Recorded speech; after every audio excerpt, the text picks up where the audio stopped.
The year is 1812, and the United States has amassed forces on the border with Canada, wanting to kick the British out of America for good. But the British and their native allies are not going down without a fight.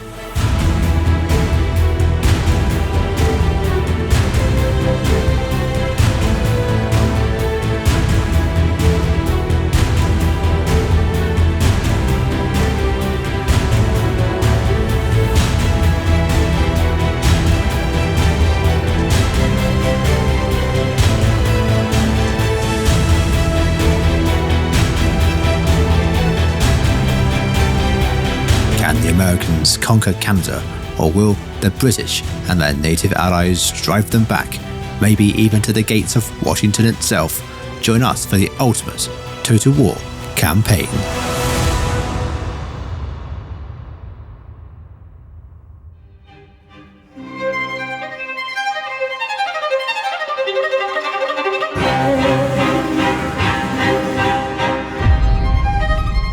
The War of 1812 centred around the Americans attacking into British Canada, and the British and their Native American allies pushing them back. In our retelling of this conflict, I, myself, will be playing as the British Canadians.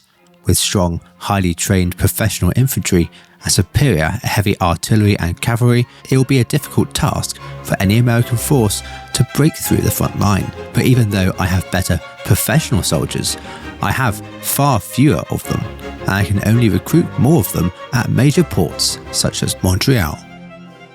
My objective is to hold the Americans back and to stop any advance into Canadian land.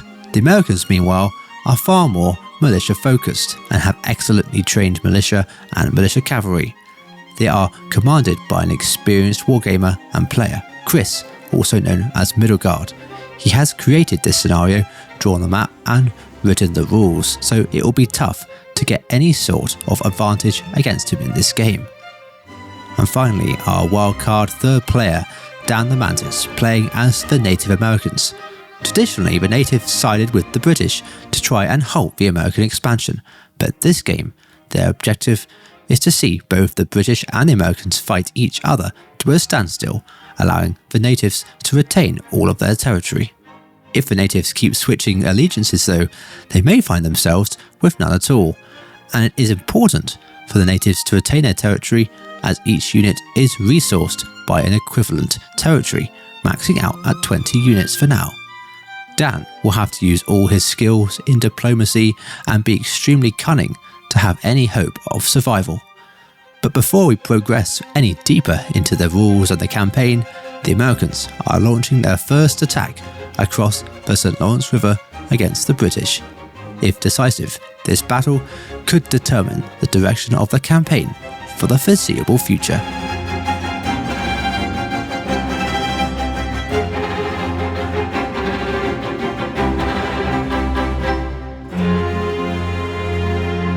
But before we get into this battle, I just want to say a big thank you for 10,000 subscribers, because when I first started out this channel, I never thought it remotely possible.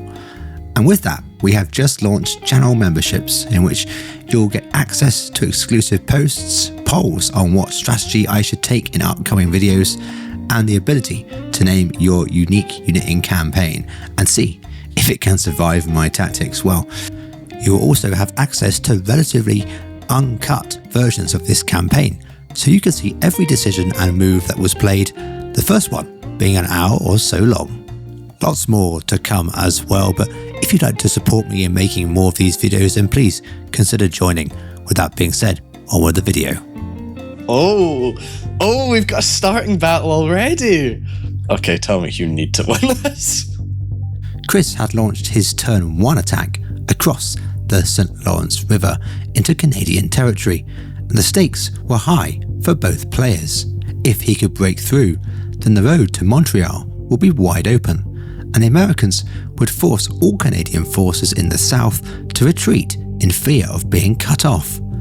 However, if Chris was beaten back too harshly, then the prime American heartland would be open for raids. This makes battles way more complicated, as you cannot just fight to the death. conserving troops in a long extended campaign is essential. The army compositions are as follows. The Americans have 4 militia infantry along with 2 regulars and 2 6-pounder guns.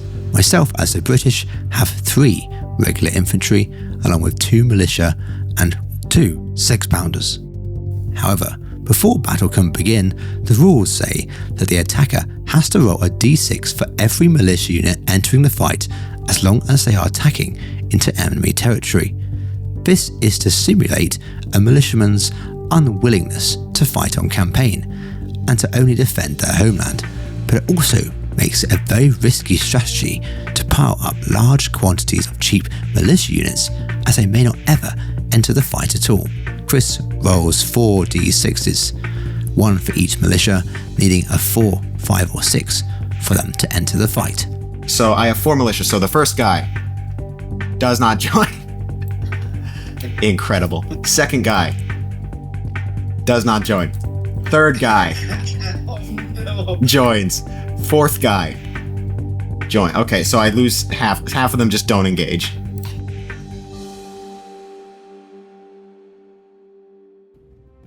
Okay, so yeah, you are holding that land bridge. There's 2 other land bridges. There is other land bridges. Right. Now I gotta attack. There's multiple shallow water parts. Like I see one. I see one. Yeah. Should we bait So and pretend I haven't seen it? I mean, God, I lost half my units already. Yippee.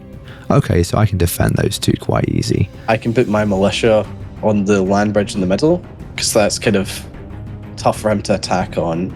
I'll push down here, hopefully be able to cross with artillery support.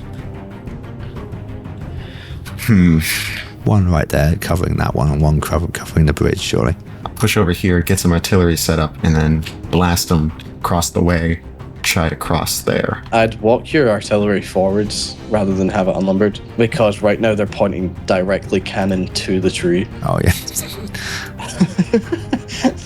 It's a good thing I'm here, isn't it? No, I would have noticed that.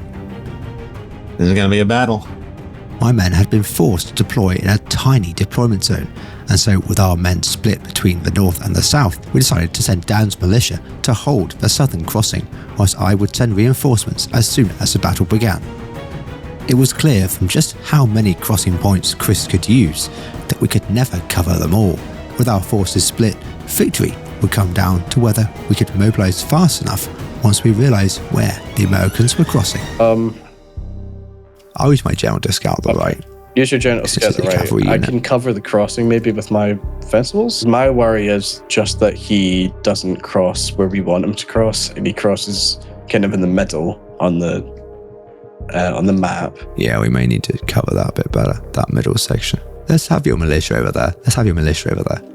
Because that way, that gives me a little bit of time, yeah. It just means that if he does attack you frontally, if you start moving your infantry now, cover the crossings, it's going to be really tough for him to push across. Like one of the militia plus all of your infantry. That can cover the crossings perfectly fine. Hopefully, they'll overthink what they're doing. My best hope is that they think I'm going to feint down here while my main force is up here. I hope their plan is to make their generals move down here as if they're shifting their whole army down here to my feint. And then all their guys are going to be set up right here and then destroy me, which I'll reinforce by running this guy at first. Myself and Dan, who is controlling my 2 units of militia, initially think that the main American push will come from the north in an attempt to catch us off guard. But as the battle goes on, we become more and more concerned about the middle section.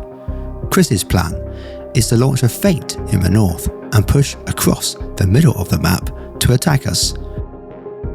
We'll have to see whether his diversion can work and catch us off guard. Chris, however, was in his own small world. 1812, Queenston Heights. The American army of about 1,000 strong is marching to invade Canada. The British general has mapped. Will they be able to break the British position? It will take true skill at arms for these rustic Americans to fight this war What a narration. Unfortunately, on our side of the battlefield, it was a little bit less civilized conversation. I had to burst out the Doritos there. You busted on the Doritos? No. What? Guys, you heard it here. No. Hey, what was it? Was it extra cheesy ones? Let me know at least. I said busted out. Busted out a Dorito? Oh my gosh, what you? Oh, I hate you so much. Yeah, the guns are beautiful possession. Pop one fence, but with the artillery. I'm not going to fire a round shot, even if I see it's infantry. I don't think, right? I should just wait for them to be in canister range. Yeah, no. I think it should. We can hide. We can hide from them. And he would be very, very, very stupid if he split his forces right now. Yeah, he does not have the manpower for it. He's moving as general, so I think you are getting close. So right, let's move our gun then. Why are we keeping it there?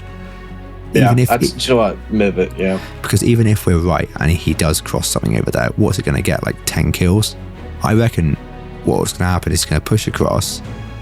Yeah, and we could have our gun further back. That's like a second line and pull back to it. I think he's going to cross on the far left.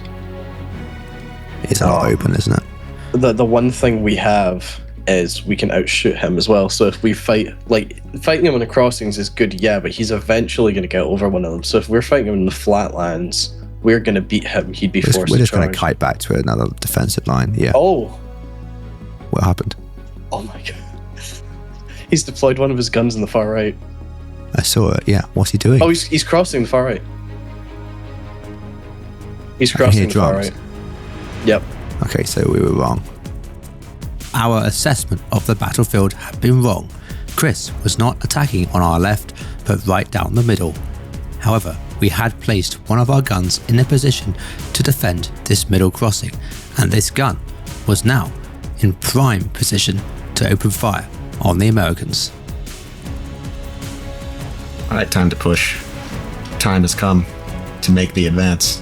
I'm crossing, and I don't see any reason to be suspicious that I shouldn't yet. He hasn't spotted me, which is so concerned. This is so tense. I am absolutely expecting a crossing at this point. They haven't even spotted my guys yet. Just got away with that entire thing scot-free. What? How did that even happen? He's setting them up so he has cover to cross. He's moved infantry over, officially. Yeah, we need to set up. We need to bring our guns up. It's not.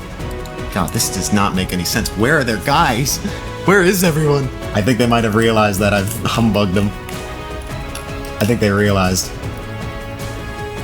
I've humbugged them. Yeah, I think I got him. I think I really got him. I crossed without him realizing. Chris has indeed crossed uncontested.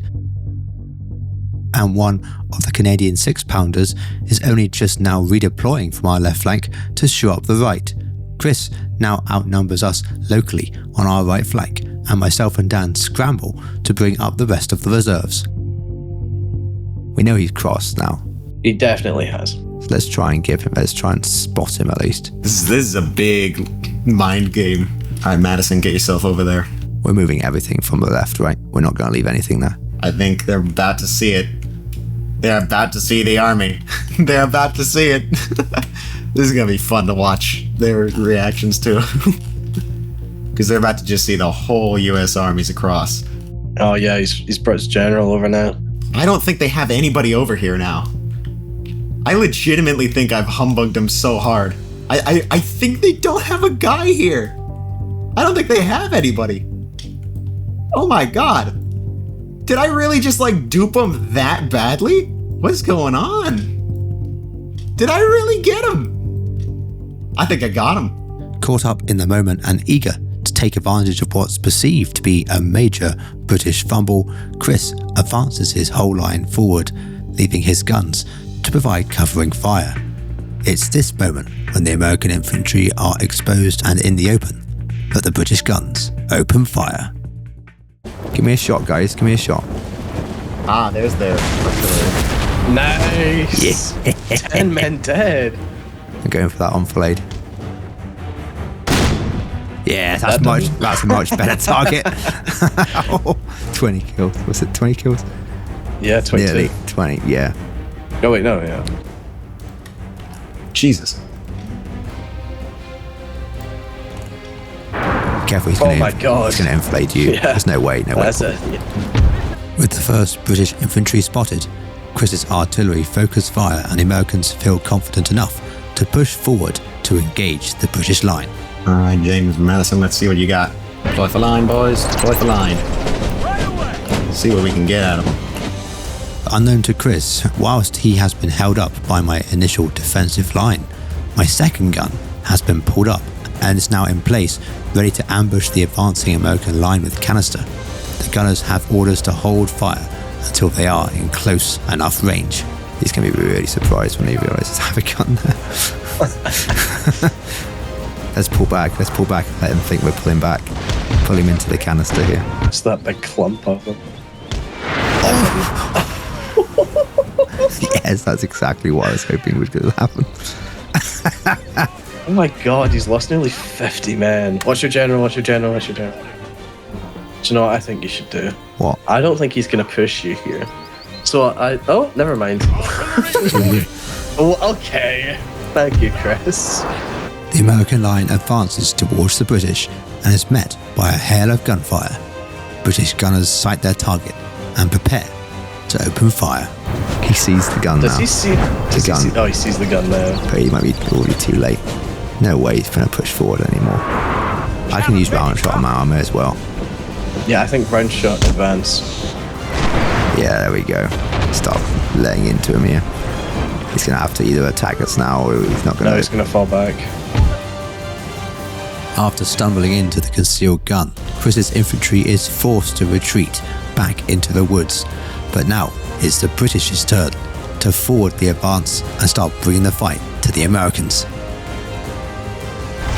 Careful. Boys, aim and fire.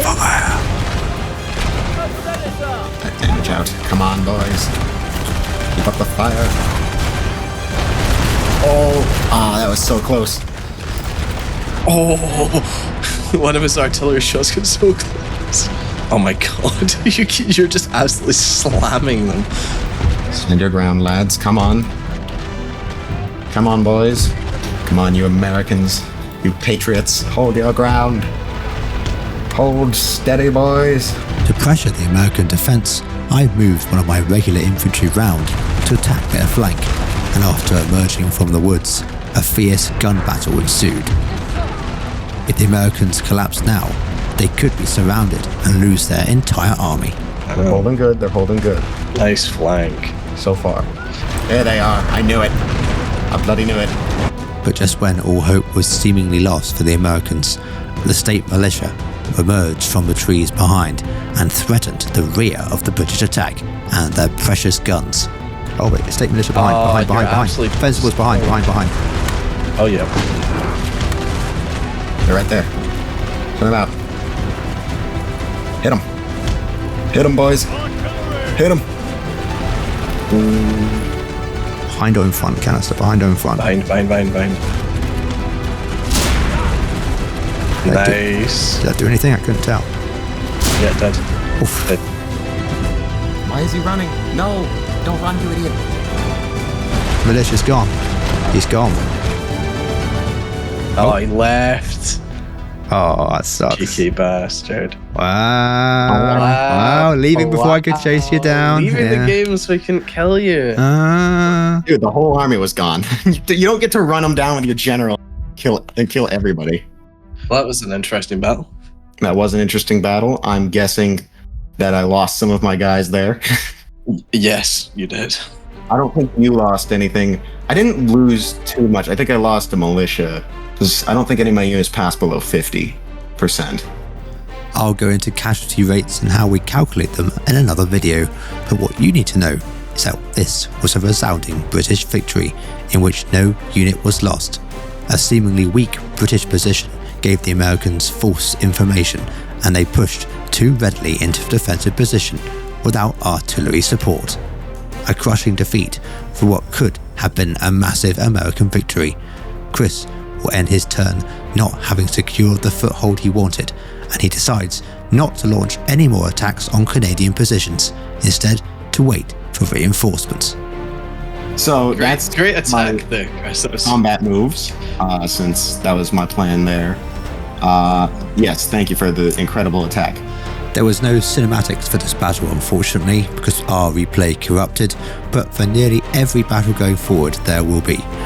Big thanks to Chris, who did these animations for the battles, and thanks to Dan for building a custom version of FCN for this game. In the next episode, myself and Dan collude about our next move. Do we attack a strong American position together, or wait for reinforcements? Dan looks at the weak American fort line, and I spot an opportunity to turn this game on its head. Like and subscribe. Take care.